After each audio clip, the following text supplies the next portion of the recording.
द्रोणाचार्य देव पूज्य धनी मातंग देव लोड़ंग देव पूज्य मातई देव पूज्य मामई देव।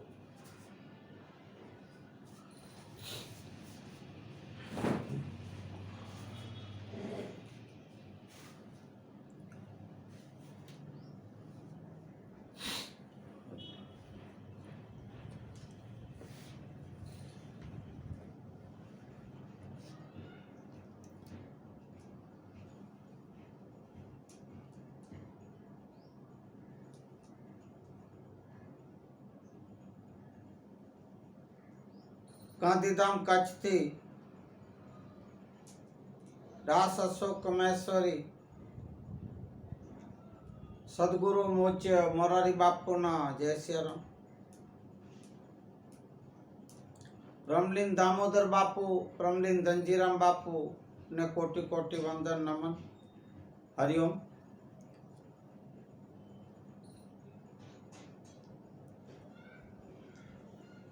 मुझे मैं श्री मेघवार समाज धर्म गुरु श्री आप सर्वे ने मारा जाजेरा द्रोणाचार अलख देवतो ज करूं।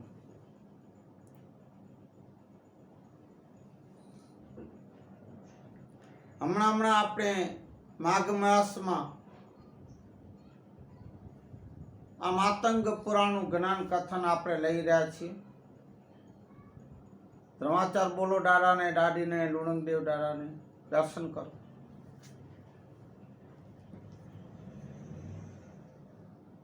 आ मातंग पुराण ज्ञान कथन में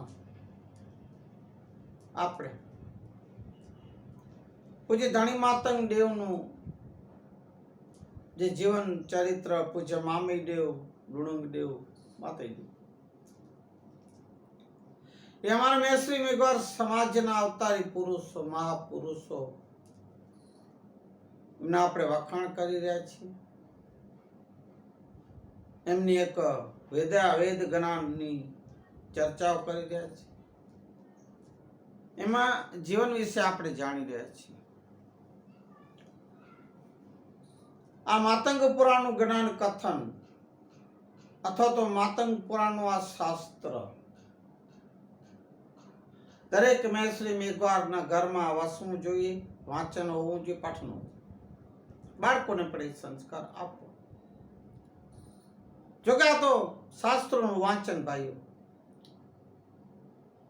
એટલે આપણે સર્વે ધર્મ સમાજના લોકો એમને વાંચી શકીએ, અભ્યાસ કરી શકીએ। તો આપણે ગઈકાલે આપણે જ્ઞાન કથનમાં જોયું કે પૂજ્ય મામી દેવ નો ઢોલિયો ખાટલો ચંચાડીના ઘરે 4 ડાકણો એની બહેનો લઈ આવી રાખી।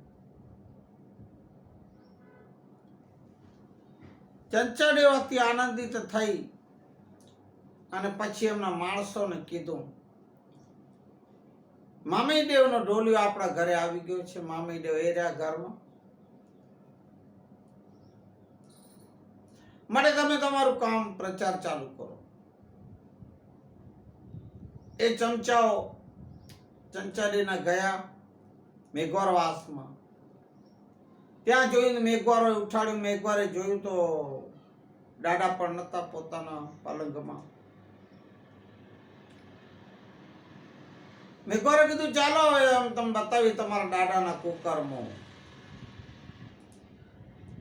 એ આવીને ચંચાડીના ઘરે આવે છે ત્યારે ચંચાડીએ પોતાનું સ્ત્રી ચરિત્ર એ બતાવે છે, રાડો પાડે છે, બૂમાબૂમ કરે છે કે મારી શિયળ જાય છે, મારી ઇજ્જત જાય છે, મને બચાવો બચાવો।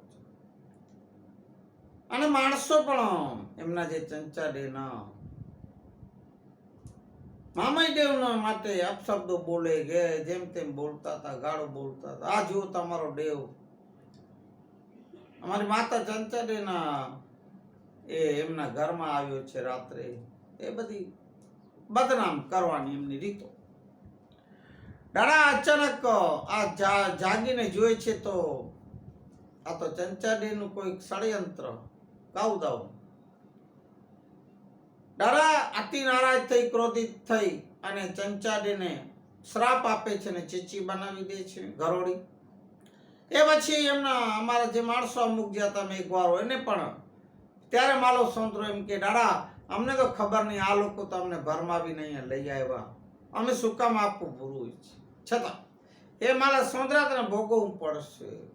તો આ જે મેઘવારો જે હતા જેને દાડાએ શ્રાપ દીધો એ લોકો પછી એમ દાડાને જે ભોજન કરાયું હતું કે જે સેવાઓ કરી બધું મેણા ટોણા મારવા લાગ્યા. દાદા બહુ નારાજ થયા અને પોતે જે એમનું ખાધેલું અનાજ એ બધું ઓળખી દીધું, ઉલટી કાઢી દીધું. એ માલા સોંદરાએ ખાધું. માલા સોંદરાને જ્ઞાન થયું અને પછી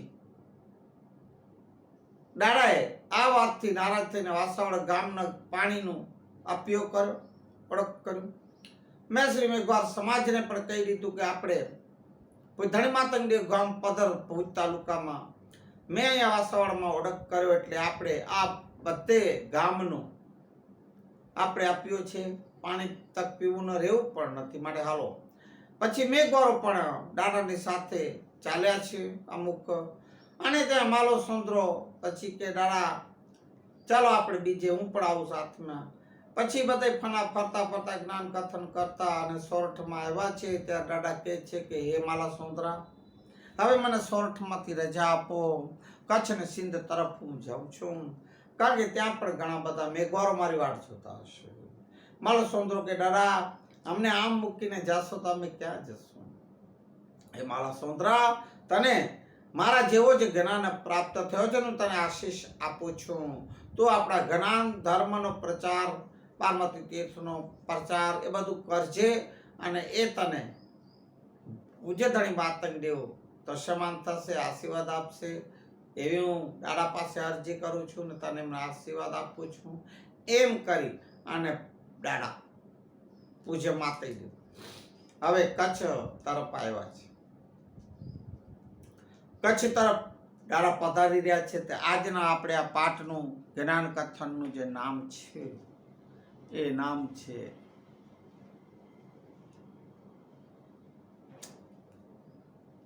મેઘાનંદ.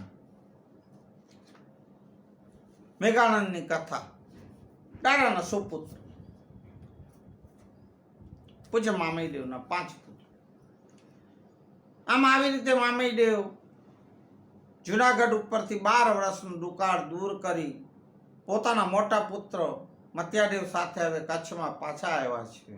દાદા પત્નીઓ, પુત્રો, પુત્રવધુ, દીકરીઓ અને એમની સાથે ઘણા દિવસો પછી મુલાકાત થવાથી, એ મિલાપ થવાથી ખૂબ આનંદ ઉલ્લાસ થયો છે. સૌ એકબીજાને ભેટી પડ્યા, મળ્યા છે, એકબીજાના ખબર અંતર પૂછવામાં આવ્યા. આમ આવી રીતે મામઈદેવ એ પોતાના પરિવાર સાથે આનંદમય દિવસો હવે દાદા ઘરમાં પરિવારમાં પસાર કરી રહ્યા છે ગોરપાદર ગામમાં. આમ ત્યાં મામઈદેવને વિચાર આવ્યો કે મારો સમય હવે પૂરો થવા આવ્યો છે. દાદાને સોજ પડી. ત્યારે મામઈદેવને વિચાર આવ્યો કે મારો સમય જો પૂરો થવા આવ્યો છે તો મારા દીકરાઓ ઉપર જે છે એમના ઉપર થોડી ઘણી ઘરની અને સમાજની જવાબદારીઓ નાખતો જાઉં તો ઠીક. એમ વિચારી પોતાના મોટા પુત્ર મત્યાદેવને અબડાસાના ગોરથડ ગામ એ ત્યાં વસવાટ કરાયું. બીજા નંબરનો ભાગવતદેવ કારીમણી કાંડાગરામાં વસવાટ કરેલું. ત્રીજા પુત્ર મેઘાનંદને ગોળપાદર ગામે જ જે ભુજ તાલુકામાં છે એ ગામમાં જ વસવાટ કર્યો. ચોથા પુત્ર મામઈદેવને સુઈ ગામ, વાગડ તાલુકામાં સાહેબ છે સુઈ ગામ, ત્યાં વસવાટ કરે. પાંચમા પુત્ર પૂજ્ય લાલણ દેવને દાદા કોટડી ગામ, એ જે મહાદેવપુરી કોટડી કહેવાય અત્યારે, એ કોટડી ગામે વસવાટ કર્યો. અને છઠ્ઠો પુત્ર મળચંદ, એ તો કુંવારો હતો, એ તો બધા પરણેલા હતા. તેના જેવા મામઈદેવ અને મેઘાનંદ સાથે એ ગોળપાદર ગામમાં જ રહ્યો મળચંદ. આવી મામઈદેવના પાંચ પુત્રો મેષ પંથ અને બારમતી તીર્થનો અને મેશ્રી મેઘવાડમાં સમાજની દાદાએ જવાબદારી સંભાળી લીધી. દાદાએ એમના દીકરાઓ પુત્રોને આ જવાબદારીઓ દીધી આમ કરતા કરતા એકવાર એવું બન્યું કે મામઈદેવ એ પુત્રના મેઘાનંદ અને ધર્મ પ્રચારે એ દાડા નીકળ્યા છે મેઘાનંદ સાથે.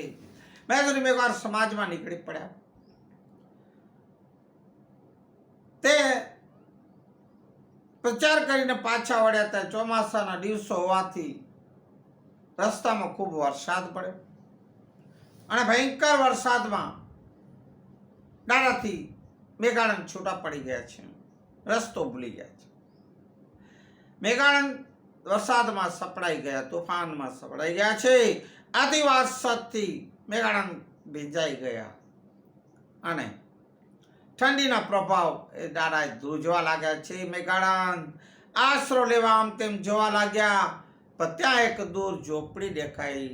એ ઝૂંપડી તરફ મેઘાનંદ હવે જવા લાગ્યા છે.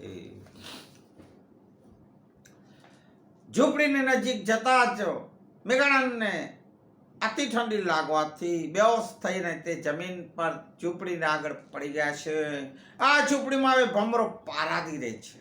ઝૂંપડી હતી ભમરા પારાદી. તેમાં ભમરો પારાદી અને એમની દીકરી થોણ રહેતા હતા. એમ બાપ દીકરી બને રહેતા હતા. ભમરો પારાદી શિકાર કરી પોતાનું ગુજરાન ચલાવતો હતો, શિકારી હતો અને પૂર્ણા નદીના કિનારા પર ઝૂંપડી બનાવી અને બે બાપ દીકરી રહેતા હતા. આમ ઝૂંપડી નજીક આવીને મેઘાનંદ બેહોશ થઈ પડ્યા અને બહાર કંઈક અવાજ થવાથી ભમરો પારાદી અંદર ઝૂંપડીમાં તો એ સાંભળ્યું. આ ધડામ કરતા અવાજ શેનો થયો છે? ભમરો પારાદી બહાર આવીને જોયું તો કોઈક માણસ જમીન ઉપર પડ્યો છે, બેહોશ થઈ ગયો છે. તરત જ દોડીને જોયું તો મામઈદેવનો પુત્ર તો મેઘાનંદ. ભમરા પારાદીને ખબર કે અમારા આ ગામમાં મારા ધર્મગુરુ મેઘવાર સમાજના એ મામઈદેવ છે, એમના પુત્ર, એમનો પરિવાર, એટલે પારાદીને એ દાદાના પરિવારની સોચ. જલ્દી જલ્દી મેઘાનંદને ઉપાડી અને ઝોપડીમાં લાવ્યો. તરત જ દીકરી થુવણને કીધું, એ દીકરી લાકડાનો તાપણું કર. પોતે મેઘાનંદના ભીના કપડા કાઢી અને ગોતડીમાં વીંટાડીને દાદાને સુવાડી દીધું મેઘાનંદને. અને થોડે લાકડાનો તાપ કરે એટલે મેઘાનંદને ખૂબ તાપ શેક કરવામાં આવ્યો, પણ મેઘાનંદ ભાનમાં ન આવ્યો. એટલી બધી ઠંડી ચડી ગયા, એવી અકળ આવી ગયું, શરીર અકળાઈ ગયું હતું. ઘણા ઉપાયો કર્યા પણ કોઈ કાની કામ ન આવી. દાદા હોશમાં ન આવ્યા મેઘાનંદ. આખરે બાપ દીકરી હારી થાકી ગયા. હવે કરવું શું વિચારમાં પડ્યા બેઠા છે. મામઈદેવના આ પુત્ર મેઘાનંદને જો કંઈક થઈ જશે તો ન કરે નારાયણ, જો કંઈક થાય આગુ પાછું વધઘટ કંઈક થઈ જશે તો મહેશ્વરી સમાજને તો દુઃખ લાગી જાય. ભમરો પારાદી બહુ વિચારમાં પડે. આમ વિચાર કરતા કરતા ભમરા પારાદી પોતાની જવાન દીકરીને કીધું, દીકરી, આજે માણસ છે આવ્યો છે જેને આપણે લઈ આવ્યા ઝોપડીમાં, એ મામઈદેવના પુત્ર મેઘાનંદ છે. તને ખબર ન હોય તો કહું, આ કોઈ સાધારણ માણસ નથી. આ પૂજ્ય ધણી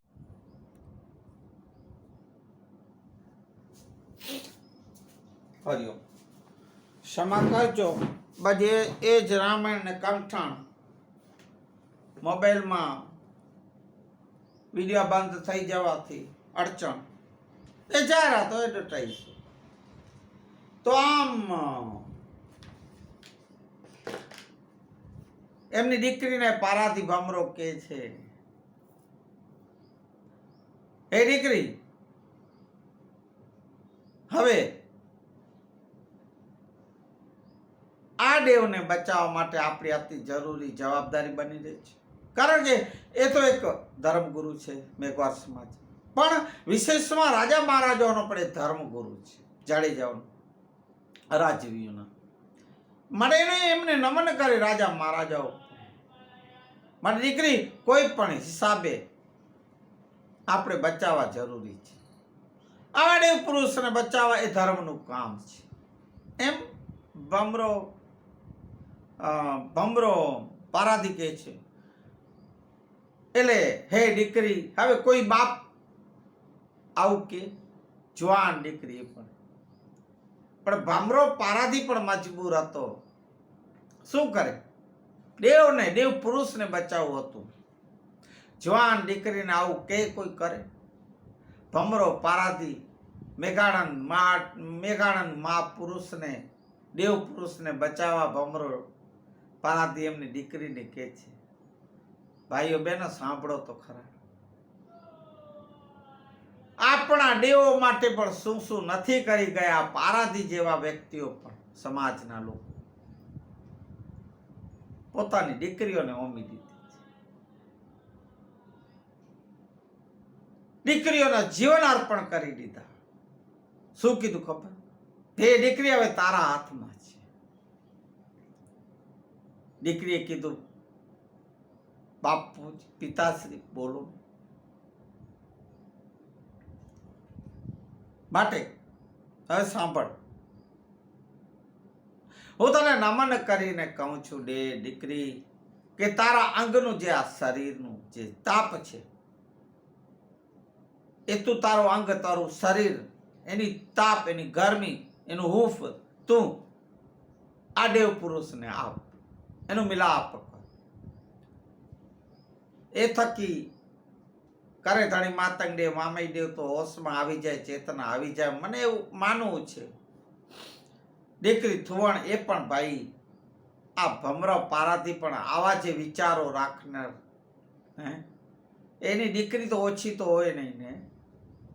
તરત જ બાપુજીને એની પિતાજીની વાત સાંભળીને કીધું, અને પોતે પાછી એક ધાર્મિક સંસ્કારી દેવી દેવતા ઉપર શ્રદ્ધા રાખનારી, વર્ત ઉપવાસો કરનારી સુલક્ષણી નારદ. પિતાજીની વાત એ ભાવ સમજી અને તરત જ થુવણ દેવીએ એ પિતાજીનું કહ્યું અને પાલન કરે છે. સાંભળો, જુઓ. મેઘાનંદ થુવણ દેવીના સ્પર્શ થવાથી ધીરે ધીરે ધીરે હોશમાં આવવા લાગ્યા, ચેતના આવી છે. થોડી વારમાં મેઘાનંદ સંપૂર્ણ હોશમાં આવી ગયા છે. એ શરીરનો તાપ મળવાથી મેઘાનંદ હોશમાં આવીને જોયું તો પોતાની સાથે આ પથારીમાં સુવર્ણ, ક્ષમા કરજો, થુવણ. મેઘાનંદ આશ્ચર્યચકિત થઈને કહ્યું, આશ્ચર્યમાં પડી ગયા, ચોંકી ગયા. આ શું થઈ રહ્યું? આ શું થઈ ગયું મારાથી? ત્યારે થુવણ દેવી કહ્યું કે હા દેવ, વાત સાચી છે. તમે જુઓ છો એ પણ સાચી ને હકીકત છે. તમે આ ઠંડીમાં બેહોશ થઈ ગયા હતા, કેમ બી કરી અમે ઘણા પ્રયત્નો કર્યા પણ તમે હોશમાં ન આવ્યા. માટે અમારો આપને બચાવવાનો અમારો છેલ્લો ઉપાય હતો દેવ. તે પણ મારા પિતાશ્રીના કીધાથી મેં મારા પિતાનું વચન પાડ્યું છે દીકરી. એટલે હું ઈશ્વરને સાક્ષી માનીને તમને મારા પતિ તરીકે, હું મારા ભરતા તરીકે મેં તમને મારું શરીર અર્પણ કરેલું, મેં મારું સર્વસ્વ આપને અર્પણ કરેલું, અને મેં આપણે પતિ માન્યા છે. પોતાને બચાવવા માટે આટલું મોટું બલિદાન આપનાર થુવણ દેવી ઉપર મેઘાનંદ ખૂબ માન અને પ્રેમ જાગ્યો છે. એટલે મેઘાનંદે કહ્યું કે હે થુવણ, તે મારા માટે આવું બલિદાન દીધું, તારા શરીરનું, મને મારું જીવત દાન દીધું, મને બચાવ્યું. હું તને વચન દઉં છું કે હું તને અર્ધાંગની બનાવીશ. મેઘાનંદ કહે છે. આમ કહીને મેઘાનંદ થુવણ દેવી અને એના પિતા ભમરો પારાધી પોતાના ગામ ગુરપાદર આવી પહોંચ્યા છે.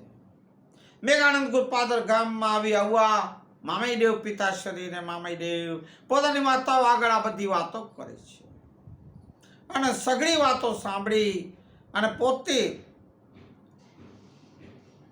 પોતાનાથી જોકે અજાણતા થયું તો આ મેઘાનંદે જાણી જોઈ નથી કર્યું. એમની ભૂલ તો હતી જ નહીં હકીકતે.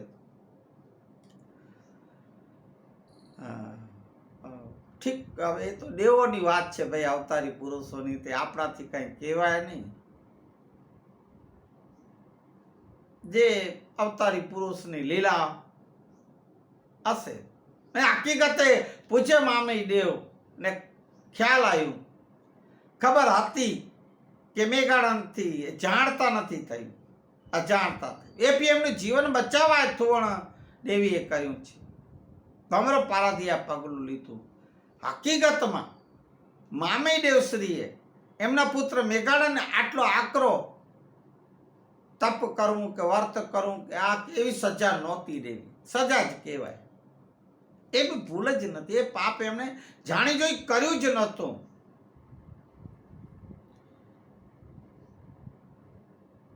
માટે પાપ થઈ ગયું એમ મેઘાનંદ કહે છે.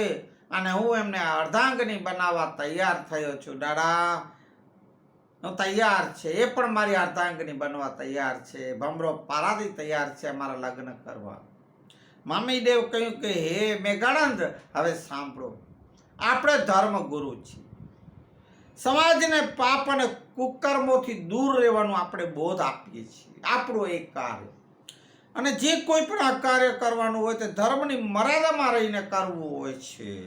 અને આ જ્યાં સુધી ધાર્મિક વિધિવંત ક્રિયા કર્મ ન થાય ત્યાં સુધી આપણે આ શરીર સંબંધ બાંધવું એ એક મોટું પાપ છે. આવા બોધ, આવા સંસ્કારો હું માનવ સમાજને આપતો રહું છું. મેઘાનંદ સાંભળ, અને મારા જ પુત્રો જો આવું ઓમભંગ કરે, આ તો સમાજ સાથે ધોખો કહેવાય. માટે સાંભળ, ક્ષેત્રપંડી કહેવાય. હું તારો ગુનો માફ ન કરી. દાડા મામી દેવ, અહીંયા હું જરા મારે કેવું છે, ગુનો માફ ન કરવું એ દાદાએ નહોતું કહ્યું. કારણ કે ગુનો હતો જ નહીં, હકીકતમાં નહોતું. એને જાણી જોઈ તો પાપ કર્યો નહોતો. જે હોય તે દેવ પુરુષની લીલાઓ છે. હું તને આ પાપમાંથી પ્રાયશ્ચિત કરવા મળે આટલા દ્રોક અને નિયમ આપું છું. જો તું પૂર્ણ કરીશ તો જ આ મારા કુળમાં સ્થાન પામી શકીશ. હવે તું મારા કુળમાં પણ નથી રહી શકવાનો. સત વર્ત 12 બીજ 24 ચોથ 12 મહિનાની તિથિઓ, અઢેડો વર્ત, એકૈડો વર્ત અને વાવડી વર્ત અને મુનિ વર્ત, એ બધા તારે વર્ત ઉપવાસ બધા કરવા પડશે. 7 વર્ષનો નિયમ એટલે સાંભળ. ચોસણ ફેરવી એટલે માળા ફેરવી, અને બ્રહ્મચારી રહેવું,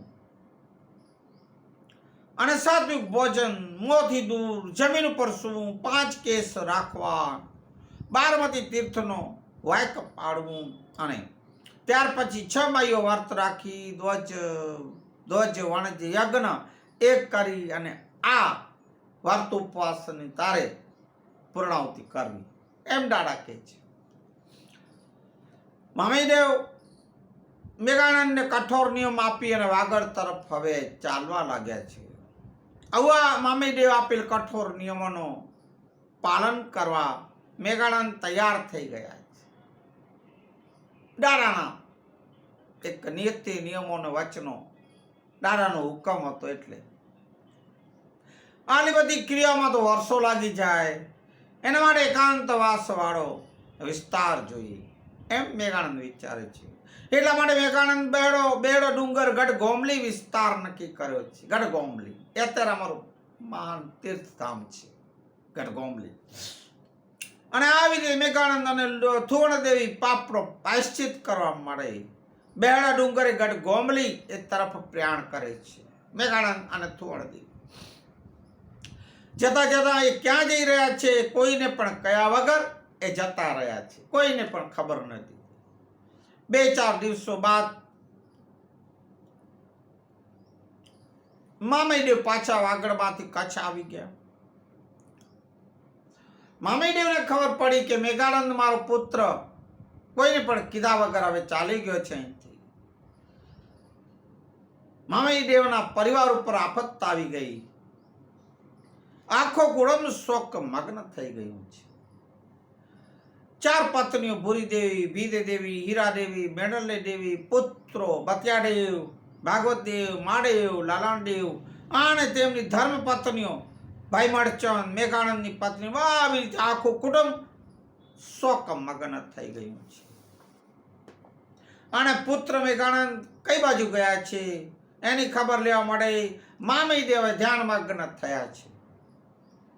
અને જોઈને મેઘાનંદ બેડા ડુંગરમાં ગઢ ગોમળી એ ભયંકર જંગલમાં હવે વસવાટ કરી રહ્યો છે, એકાંતવાસમાં. અને એને પુત્ર મેઘાનંદને મળવા માટે મામી દેવ ગોમળી તરફ રવાના થયા છે. આખો તો પુત્ર છે ના. અને રવાના થયા વાલા પુત્ર મેઘાનંદને થોડા ઘણા દિવસ રહી અને મેઘાનંદ છે ત્યાં ગણેશ દેવની સ્થાપના કરી. તે અત્યારે ગઢ ગોમલીનો ગણેશ કહેવાય, અમારો લુણંગ દેવ કહેવાય. એ મોટું તીર્થ મેઘવાર સમાજનું ધર્મનો. અને વર્ત સર્તની પણ સ્થાપના કરી, ક્રિયાઓ સમજણ આપી અને દાદા સોરઠ તરફ, ગુજરાત તરફ હવે નીકળી ગયા. આવી મેઘાનંદ ગોમલીના બેડ ડુંગરના ભયંકર જંગલમાં તપસ્યા કરવા બેસી ગયા છે. પોતાનો ગુજારો કરવા માટે જંગલના લાકડા કાપી ગોમલી શહેરમાં એ વેચીને પોતાનો ગુજરાન ચલાવતા બાકીનો સમય વર્ત સર્ત જપ તપ અને સ્મરણમાં દાડા વિતારવા લાગ્યા છે. હવે આ બાજુ મામી દેવ સોરઠ ગુજરાતમાં ફરતા ફરતા કચ્છ ગુડપાદર ગામ પાછા આવી પહોંચ્યા છે. માવડી પુત્ર મેઘાનંદની સતત યાદ આવે છે. મારો પુત્ર કેમ હશે? એ ચિંતા થવા લાગી. મારો દીકરો કેમ કરતો હશે? ભયંકર જંગલમાં કેમ રહેતો હશે? શું ખાતો પીતો હશે ને કેમ રહેતો હશે? એટલા મારા મામી દેવ ધ્યાન અવસ્થામાં જોયું. ધણી માતંગ દેવનું સ્મરણ કરતા તો 72 જખને એમ દાદાએ પ્રગટ કર્યા છે. 72 જખને પ્રગટ કર્યા. 72 જગત પ્રગટ થયા કે હે દેવ, અમારું શું કામ પડ્યું કે આપ અમને યાદ કર્યો? 72 જખ હુકમ કરો. હું દેવ સાંભળો. એ 72 જખો મારો પુત્ર મેઘાનંદ ગોમલી ગઢ ગોમલીના જંગલમાં તપસ્યા કરી રહ્યો છે. એમની તમારી પાસે રક્ષા કરવાની છે, એમની તકલીફો દૂર કરવી. એની તકલીફો કોઈ પણ હેરાનગતિ ન થાય, તકલીફો દૂર થાય, એ તમારે ધ્યાન રાખવું એમ મામી દેવ કહ્યું. 72 જખોએ કહ્યું કે જેવો તમારો આદેશ, જેવો હુકમ દાદા, એમ કહી 72 જખો ભેળા થયા છે અને વિચાર કરવા લાગ્યા કે કેમ કરી અને આપણે મેઘાનંદને હવે સાયર પણ મદદરૂપ થઈએ. આ બાજુમાં ગુમલીમાં મેઘાનંદ લાકડાનો ભારો વેચી આવે. 2 ઢોકળા એમને મળે. એને મેને 2 ઢોકળામાં 1 ઢોકળો પોતાનો ગુજરાન કરાવવા રાખે અને 1 ઢોકળો ક્રિયામણ માટે રાખતા. ક્રિયામણ એટલે આ વર્ત સર્ત જપ આ બધું. અડધો દિવસ લાકડા કાપવીને વેચવામાં જતો અને બાકીનો સમય અલખદેવના સ્મરણ જાપ, જે દાદાએ બામીદેવ એમના પિતાશ્રી કીધેલું, આવી રીતે મેઘાનંદ જપ તપની ક્રિયામાં લાગી ગયા છે. એમનો વર્ત સત ચાલુ થયા.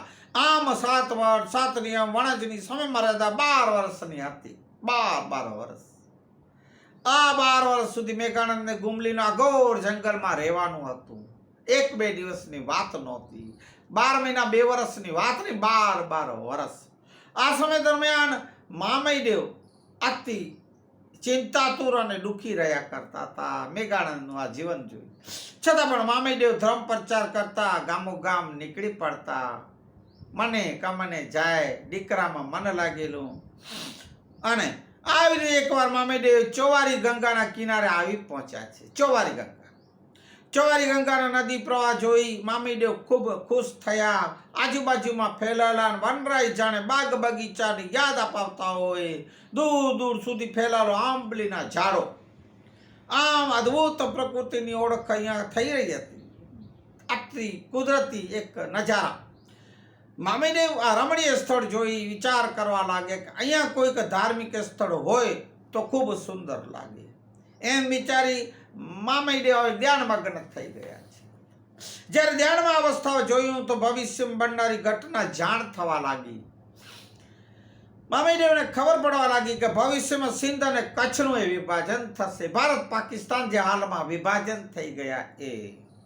માટે મારી મેસરી મેઘવાર સમાજ વેચાઈ જશે. કંઈક પાકિસ્તાન સિંધમાં રહેશે ને કંઈક અહીંયા ભારત હિન્દુસ્તાનમાં રહી જશે. માટે એકબીજા પોતાના કુટુંબોને પણ મળી નહીં શકે એવી હાલત હશે. તો પછી ધણી માતંગદેવ, શેણી ગંગા, મા ગંગા, લુણંગદેવ, માતીદેવ અને મારું પણ સમાધિ સ્થળ હવે ત્યાં બનાવવાનું છે. તો પછી અહીંયાના મેસરી મેઘવાર સમાજ એ યાત્રાઓ કેમ કરી શકશે જ્યારે વિભાજનો પડી જશે? જોકે હવે તે પાસપોર્ટો લઈને જાય છે, વિચારો લઈ ઘણા. એ અમારે ચાર ધામો ત્યાં છે. ધણી માતંગદેવ, લુણંગદેવ, માતૈદેવના હમણાં જે મામીદેવ એમની પણ સમાધિ ત્યાં જશે દાદાની.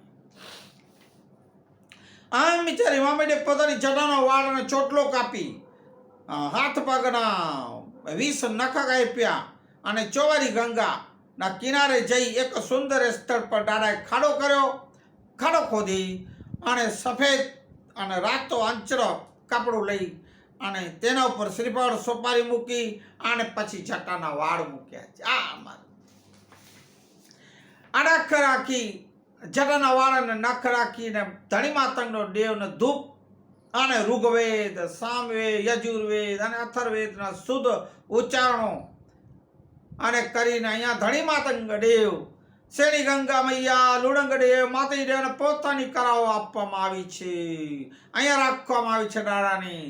અને ત્યારબાદ એના ઉપર શિલ્લા મૂકવામાં આવી, એના ઉપર સિંદૂર ચડાવી કરા ચડાવવામાં આવી છે. આવી રીતે અહીંયા ચોવારી ગંગાના મૈયાના કિનારે એક ધાર્મિક સ્થળમાં મૈદેવે સ્થાપના કરી છે. આ ધાર્મિક સ્થળનું નામ રાખવામાં આવ્યું છે બગથડો યાત્રાધામ, જે અમારે અંજારમાં છે, અંજારની સીમમાં. ત્યારે અત્યારે મોટું શહેર થઈ ગયું અંજાર, ઐતિહાસિક શહેર. પણ જે તે વખતે દાડા હતા ત્યારે આખું જંગલ હતું અને વનરાઈ એટલી બધી, એવું બધું આ વિસ્તાર નયન રમ્ય હતું. કુદરતી નજારો, આંબળીઓના ઝાડો હતા, એ બધું હશે ત્યાં. તે વખતની વાત દાડા 1200-1300 વર્ષ પહેલાની વાતો. તો ત્યાં બગથડા ધામ એ યાત્રાધામ. અત્યારે તમે જુઓ તો ખરા આખું શહેર અને આજુબાજુ જુઓ યાત્રા બગથડામાં. આહા, દર્શન કરવા જેવા છે, યાત્રા કરવા જેવી છે.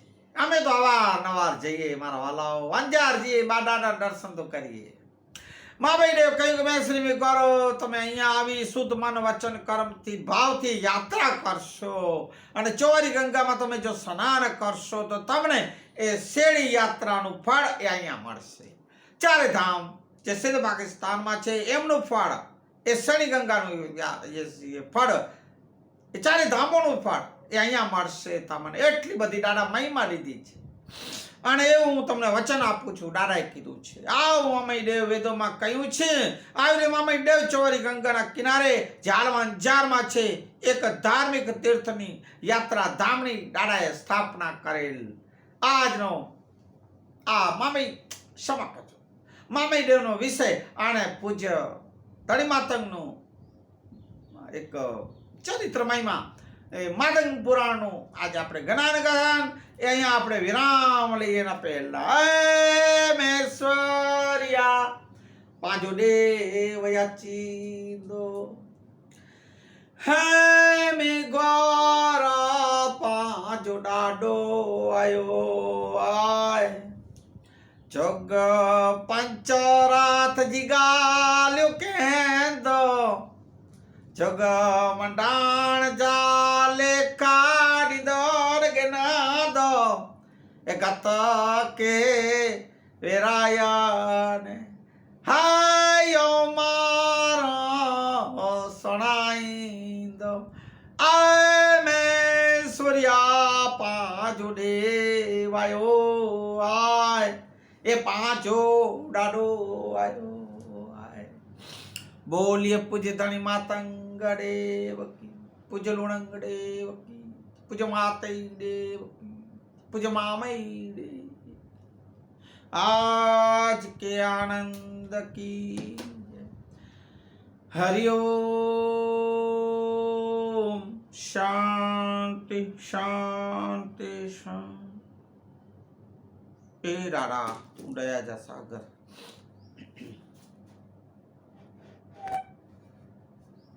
हरिओम.